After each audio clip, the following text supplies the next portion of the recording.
Dopo i numerosi scandali in Italia si stringe un po' il cerchio per scovare i falsi invalidi e ne sono stati scovati abbastanza. Però poi, come si dice dalle nostre parti, c'è chi piange, un giusto che piange per chi commette peccato. Il caso sembra del signor Giovanni Terrasi, che è un agrigentino e che dal 2015 ha avuto, da 10 anni in pratica, dal 2005, dal lontano 2005, ha avuto amputato una gamba a causa di una malattia.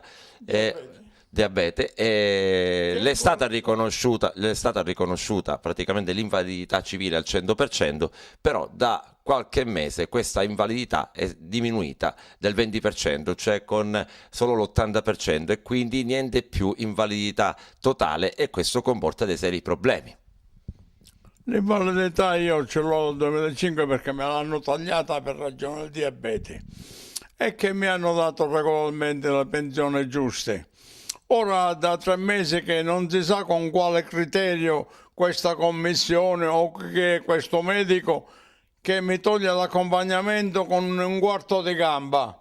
Non si capisce perché in Italia ci deve essere il giusto, piange il giusto per il peccatore. Lei è stato richiamato per una Visite, ne ho valutazione, ecco, passate vista. un sacco, visite ne ho fatte tutte, mi hanno confermato l'invalidità al 100%. Invece l'ultima visita è andata male. Da quest'anno non si capisce perché è venuto fuori questa mancanza di accompagnamento.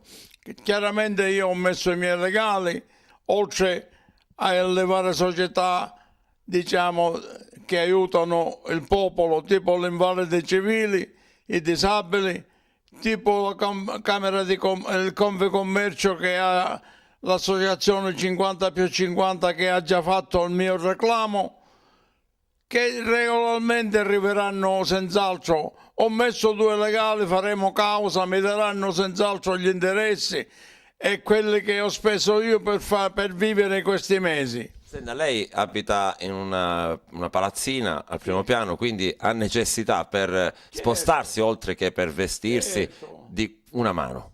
Quando mio figlio è presente mi sento tranquillo, ma quando mio figlio manca devo chiamare aiuto, perché solo io non posso fare niente.